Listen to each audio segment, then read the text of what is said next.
사도신경으로 함께 신앙 고백 드리겠습니다. 나는 전능하신 아버지 하나님 천지의 창조주를 믿습니다. 나는 그의 유일하신 아들 우리 주 예수 그리스도를 믿습니다. 그는 성령으로 잉태되어 동정녀 마리아에게서 나시고 본디오 빌라도에게 고난을 받아 십자가에 못 박혀 죽으시고 장사된 지 사흘 만에 죽은 자 가운데서 다시 살아나셨으며 하늘에 오르시어 전능하신 아버지 하나님 우편에 앉아 계시다가 거기로부터 살아있는 자와 죽은 자를 심판하러 오십니다. 나는 성령을 믿으며 거룩한 공교회와 성도의 교제와 죄를 용서받는 것과 몸의 부활과 영생을 믿습니다. 아멘. 찬송가 413장 찬송 드리겠습니다. 내 평생에 가는 길 손 다하여 널 산전한 강 같든지 공풍바로 무섭고 어렵든지 나의 영혼은 널 변하다. 내 영혼 평안해. 내 영혼 내 영혼 평안해. 저 마귀는 우리를 삼키려고 입 벌리고 달려와도 주의 손은 우리의 대장되리. 끝내 싸워서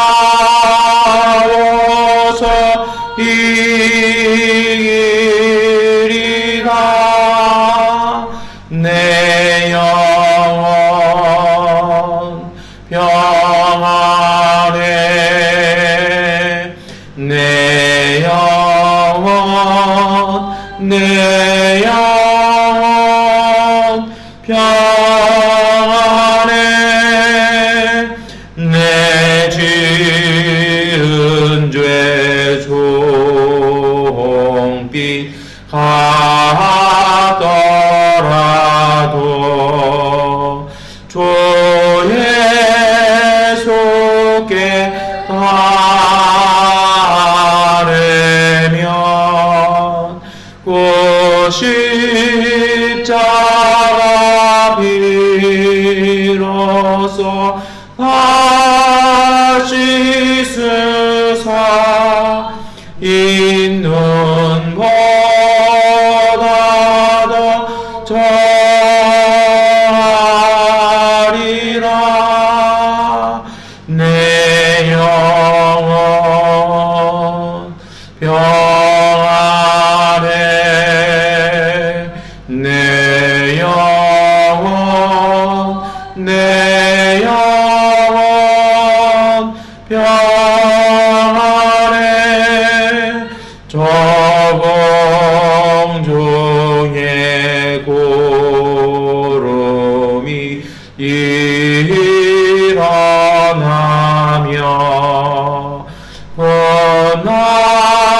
나팔이 울릴 때에 주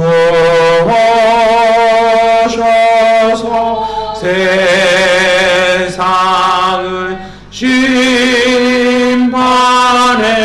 심판해도 나의 영혼은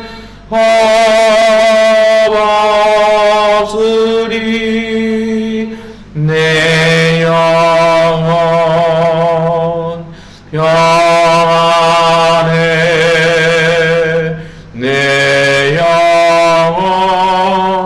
내 영혼 평안해. 아멘. 사도행전 18장 22절부터 28절까지의 말씀 세 번역본으로 함께 읽겠습니다. 바울은 가이사랴에 내려서 예루살렘으로 올라가 교회에 문안한 뒤에 안디옥으로 내려갔다. 바울은 얼마 동안 거기에 있다가 그곳을 떠나 갈라디아 지방과 부르기아 지방을 차례로 두루 다니면서 모든 신도를 굳세게 하였다. 그런데 알렉산드리아 태생으로 는 유대 사람이 에베소에 왔다. 그는 말을 잘하고 성경에 능통한 사람이었다. 이미 주님의 도를 배워서 알고 있었고 예수에 관한 일을 열심히 말하고 정확하게 가르쳤다. 그렇지만 그는 밖에 알지 못하였다. 그가 회당에서 담대하게 말하기 시작하니 브리스길라와 아골라가 그의 말을 듣고서 따로 그를 데려다가 하나님의 도를 더 자세하게 설명하여 주었다. 아볼로는 아가야로 건너가고 싶어 하였다. 그래서 신도들이 그를 격려하고 그쪽 제자들에게 아볼로를 영접하라고 편지를 보냈다. 그는 거기에 이르러서 이미 하나님의 은혜로 신도가 된 사람들에게 큰 도움을 주었다. 그가 성경을 가지고 예수가 그리스도이심을 증명하면서 공중 앞에서 유대 사람들을 힘있게 논박했기 때문이다. 아멘. 네, 오늘 우리가 읽었던 말씀에는 아볼로라는 사람이 나옵니다. 정확한 이름은요 아폴로입니다. 근데 이제 옛날에 한국어로 번역하면서 이것을 그냥 아볼로라고 번역을 했는데요. 정확하게는 아폴로입니다. 이 아폴로라는 이름이요, 그 성경 안에서는 좀 오해도 많아요. 왜냐하면 그 나중에 뒤에 보시면 교회가 좀 분열되는 양상이 있습니다. 그래서 사도 바울이 굉장히 그것 때문에 걱정하거든요. 그러면서 그 당시에 주로 나뉘어 있는 파가 베드로파, 게바파라 그러죠. 그리고 바울파, 그리고 이제 아볼로파. 그래서 세 파로 나뉘어서 좀 분열을 해요. 그러다 보니까 이 아볼로에 대한 그 선입관이나 인상이 그렇게 좋지 않은 건 사실입니다. 그러나 그거는 이제 사람들이 그렇게 한 거고요.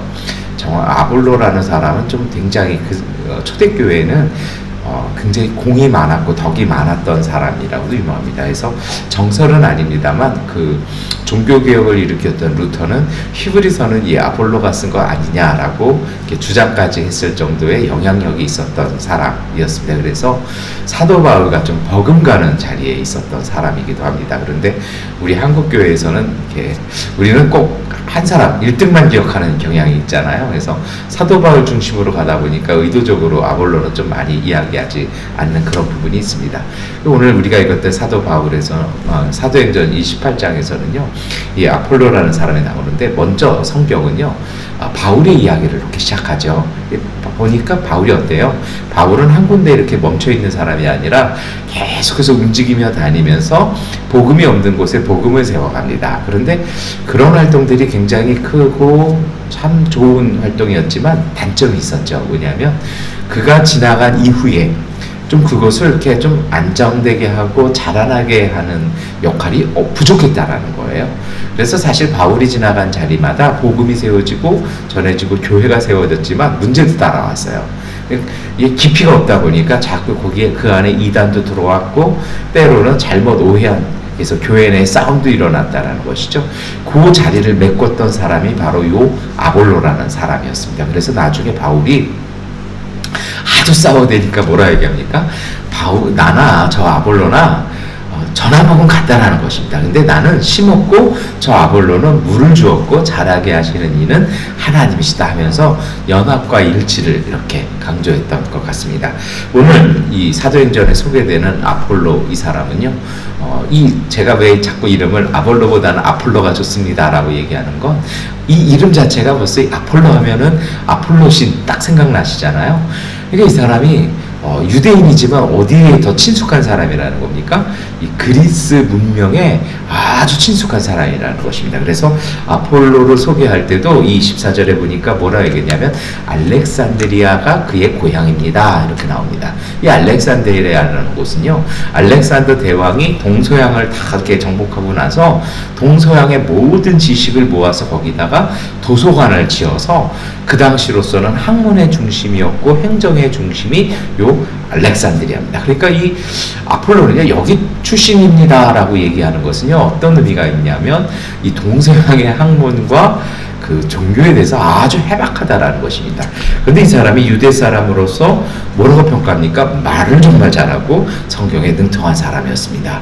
그래서 이 말을 잘한다라는 것은요, 단순히 달변이라는 것보다는 어떤 의미가 있냐면, 말도 굉장히 유창하지만 그 당시 그리스 문화의 그 유명했던 학문이 수사학입니다. 우리말로 하면 웅변학이죠. 뭐 지금 우리로서는 별로 이렇게 뭐 웅변학 뭐 그런 게 있나 뭐 이렇게 하지만은 이 수사학이라는 것은요, 정말 그 주어진 짧은 시간 내에 정확하게 해서 사람을 설득시키는 그러한 어떤 기술이거든요. 그래서 출세하기 위해서는 가장 필요한 것이 요 수사학이었습니다. 그래서 뭐 우리 시대에 수능을 보려면 우리는 지금 국어, 영어, 수학을 본다라면 그 시대에는 이 수사학에 해야 된다는 거죠. 이거는 단순히 말을 잘할 뿐 아니라 그런 어떤 정말 거기에 인용하는 뭐 고대의 문장들, 그리고 어떤 뭐 신화라든지 전쟁에 대한 역사에 대한 이야기들, 이것이 해박해야 이게 가능하다라는 겁니다. 그래서 말을 잘했다라는 것은요, 그가 정말 학문에 정통했고 그리고 그것을 잘 풀어낼 수 있는 능력의 사람이었다라는 것입니다. 그런데 그가 성경까지도 능통합니다. 물론 여기서 말하는 성경은 구약 성경을 얘기를 합니다. 그러니까 구약 성경에 입각해서 그는 정말 잘 알고 있었다라는 거죠. 근데 그가 이미 주님의 도를 배웠습니다. 그래서 예수님에 관한 일도 잘 알았어요. 정말 이 조건을 다 갖추지 않았습니까? 이 정도 조건이면 사도 바울의 조건에 아주 딱 표적할 만한 사람이죠. 바울도 베냐민 지파였고 랍비의 랍비였고 로마 시민권까지 갖고 있었고 그리스어라든지 뭐 유대, 히브리어, 아람어 막 자유자재로 사용하는 사람이었으니까 표적할 만한 사람이었습니다. 그런데 이 아볼로에게 한계가 있었습니다. 그것은 무엇이냐면 요한의 친례, 요한의 세례밖에 몰랐다라는 것입니다. 다시 말해서 요한의 제자로 있다가 이 사람은 예수님 믿게 됐다라는 것입니다. 그러니까 아직 성령도 체험하지 못했고 뭔가 좀 부족함이 있었던 거예요. 그러니까 예수님의 가르침은 잘 모르는 채로 예수님의 행적에 대해서는 알고 있으면서 그분이 세례 요한보다도 더 위대한 분이구나 하면서 예수를 그렇게 믿기 시작했다라는 것입니다. 그래서 그가 26절에서 보면요, 회당에서 담대하게 예수님을 전하기 시작합니다. 그런데 그 자리에 마침 와 있던 사람이 있었습니다. 그게 누굽니까? 브리스길라와 아굴라입니다.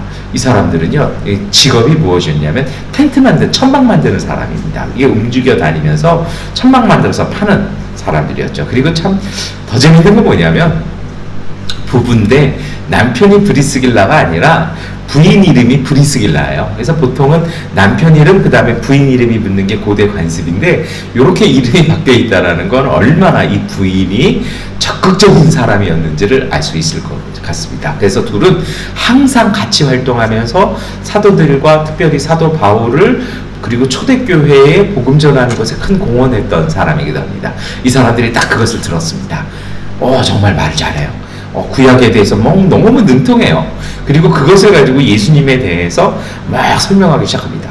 그런데 이 사람들이 듣기에 아쉬운 것이 있다라는 겁니다. 뭔가 하나 중요하게 빠졌습니다. 그것은 무엇이냐면 그가 지식으로만 알더라는 것입니다. 여러분, 신앙은요, 지식도 필요합니다. 그런데요, 신앙에 있어서 진짜 중요한 것은 만남과 체험입니다. 정말 중요한 것은요, 신앙에서 정말 중요한 건 예수 그리스도와의 만남입니다. 지식으로 신앙생활을 한다? 그 문제가 있습니다. 아무리 신학 박사고 아무리 신학대학 교수고 아무리 이름 높은 설교가고 아무리 유명한 목사지만 삶 속에 신앙적인 삶과 그로 말미암은 하나님과의 만남과 성령의 역사가 없으면요, 그것은 뭔가 문제가 있는 것입니다. 제가 친한 분들하고 저희들끼리 자조적으로 하는 말이 있습니다. 우리가 목사인 것은 목사 안수를 받았고 교단에 등록되어 있어서 목사가 아니라 목사의 삶을 살아야 하기 때문에, 그리고 목사의 삶을 살기 때문에 목사인 것이다. 이 말을 하는 것은요, 우리 잘났다 그 얘기가 아니라는 것입니다. 사실 그 말이 굉장히 무서운 것이죠. 목사로 산다라면 목사로서의 삶을 살아야 목사인 것입니다. 여러분 그러잖아요. 스님인데, 다른 종교 얘기를 해서 죄송합니다만, 스님인데 세상 사람하고 똑같이 살아요. 똑같이 재산 모으고 좋은 차 여러 대 갖고 있고, 그러면 우리가 그런 얘기 하잖아요. 땡 아닌가 이렇게. 목사도 똑같은 것이죠. 목사만 그럴까요? 저는 우리가 다 똑같은 것 같아요. 우리가 그리스도인인 것은요, 그리스도 예수의 가르침대로 살기 때문에 그리스도 예수의 사람이라고 얘기하는 것입니다. 그런데 정말 중요한 이것이 이 사람에게 빠져있더라는 것입니다.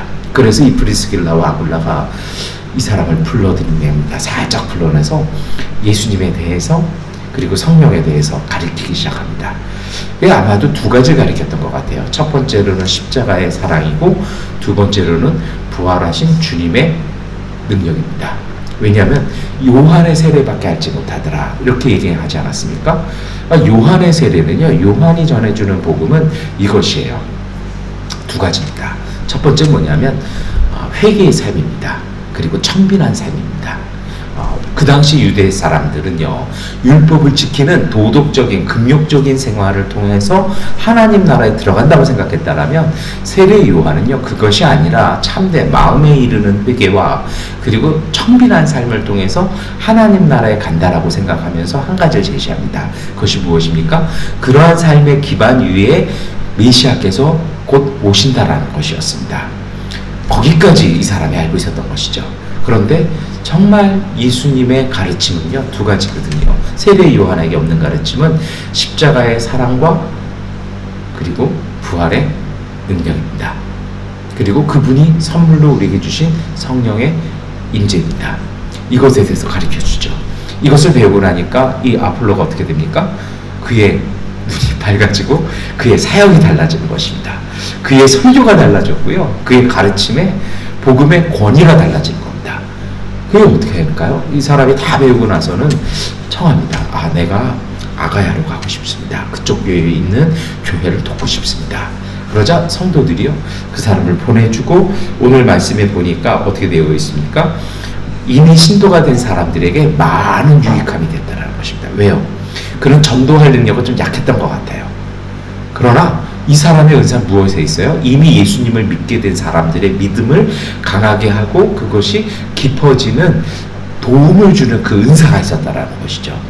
그래서 거기에서 이렇게 하니까, 특별히 그가 하는 일은요, 성경을 가지고 유대인들이 자꾸 예수님에 대해서 시비를 걸어오면 그것을 논증해내고 변증해내는 것에 아주 탁월한 은사가 있었다라는 것입니다. 여러분, 이것이 오늘 사도행전 18장이 우리에게 전해주는 아폴로의 삶입니다. 오늘 이것을 가지고 우리가 어떻게 묵상을 할까요? 첫 번째는 이것입니다. 여러분, 오늘 우리의 신앙에 있어서 정말 소중한 것이 있습니다. 그것은 생각으로 신앙하고 내 신념으로 믿는 것이 아니라 예수 그리스도와의 만남, 그리고 성령과의 동행이 절대적으로 필요하다는 것입니다. 가끔 일을 하다가 보면 가장 무섭기도 하고 위험한 분들이 있어요. 이게 뭐냐면요, 생각만 가지고 일하는 분들입니다. 그래서 그분들은 이렇게 얘기합니다. 내 생각에는. 그런데 정말 생각도 중요하죠. 생각 없이 일하는 것도 위험하지 않습니까? 그런데 그 생각에 온전해지기 위해서는요, 반드시 필요한 것이 있습니다. 그것은 현장과의 소통과 체험과 경험이 필요합니다. 생각보다 더 중요한 것은요, 그 상황을 잘 읽고 그 상황에서 담겨있는 메시지를 읽는 것이 생각이 되어야 합니다. 그런데요, 그냥 내 생각에, 내 판단에, 그리고 어떠한 상황이나 그 속에서 전해주는 여러 가지 메시지들을 딱 닫아버린다라면 그것이야말로 정말 위험한 짓입니다. 그런 일들이 가끔 있죠. 신앙생활도 마찬가지입니다. 신앙생활의 가장 소중한 것은요, 하나님과의 소통입니다.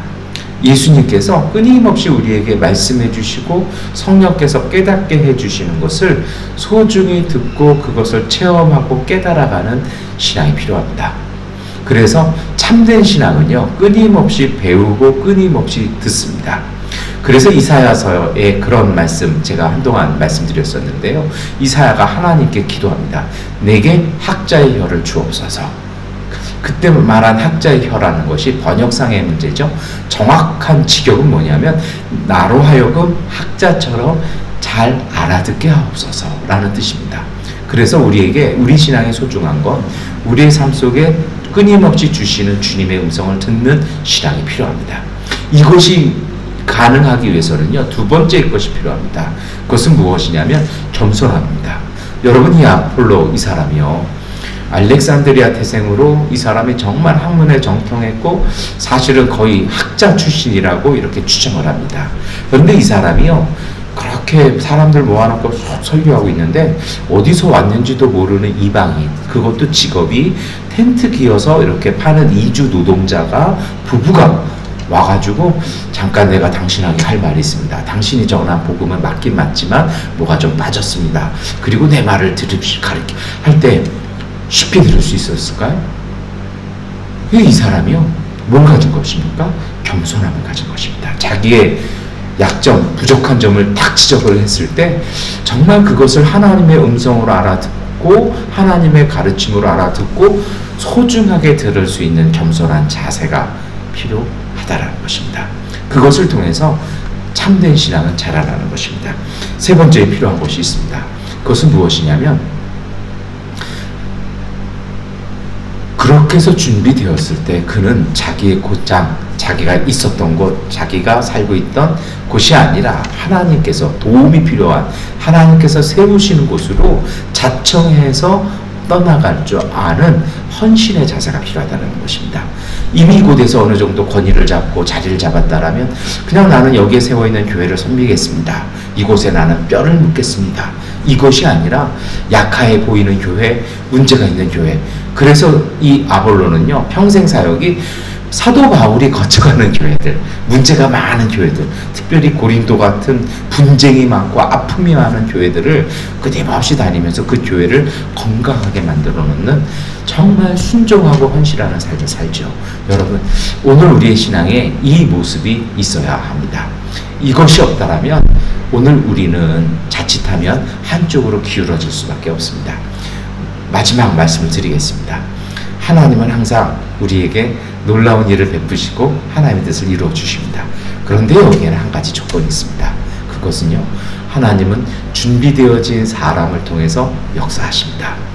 모세라는 사람, 모세처럼 훈련되어지고 단련되어지고 하나님 앞에서 설 수 있는 영성으로 다져진 사람, 하나님의 산 호렙을 향해서 광야를 넘어서 죽음의 땅 그 너머를 지나갈 수 있는 용기와 자세가 되어 있던 사람들, 그 사람이 있었기에 출애굽이 가능한 것입니다.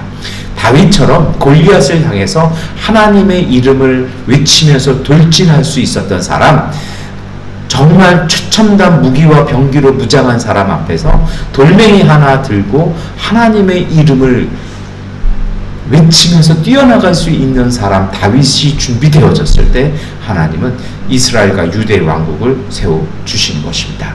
오늘 우리도 마찬가지입니다.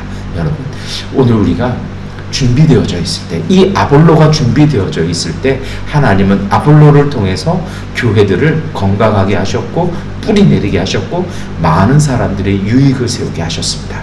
오늘 이 과제가 오늘 우리에게도 주어졌습니다. 이 양본에서 오늘 우리가 정말 하나님과 끊임없이 우리의 생활 속에 상황 속에서 주시는 주님의 음성을 소중하게 듣고 그것을 깨닫는 마음, 그리고 어떠한 사람에게든 어떠한 상황 속에서도 겸손함으로 주님의 뜻을 배우고 참된 것을 배우려는 자세, 그리고 세 번째로는요, 내게 익숙한 곳을 떠나서 사람들에게 유익을 주기 위해서 순종하고 헌신하는 자세가 되어 있는 삶의 자세와 신앙의 자세가 되어 있을 때 하나님께서는 오늘 우리를 통해서 우리의 삶, 우리의 믿음, 우리의 가정을 통해서 하나님의 놀라운 뜻, 은혜의 역사가 이루어질 것입니다. 이 믿음으로 승리하시는 하루 되시기를 축원합니다. 기도하겠습니다. 전능하신 아버지 하나님, 오늘 우리에게 헌신하는 믿음을 주시고 주님의 가르침을 소중히 듣는 겸손함을 주옵소서. 내 생각, 내 경험이 아니라 끊임없이 생생하게 살아 역사 움직이시는 하나님의 뜻을 듣게 하여 주시고, 주님의 음성을 소중히 들기에 모든 이들을 귀하게 대하며 모든 사람들, 모든 상황을 통해서 주시는 주님의 음성을 겸손함으로 듣게 하여 주옵소서. 그리고 그 음성 따라 하나님 믿음으로 순종할 때 놀라운 주님의 은총이, 하나님의 놀라운 역사가 우리의 삶과 가정과 우리의 일터를 통해, 우리의 교회를 통해 열매 맺어가는 하루 되게 하여 주옵소서. 예수 그리스도의 이름으로 기도드립니다. 아멘. 하나님께 기도하는 시간 갖도록 하겠습니다.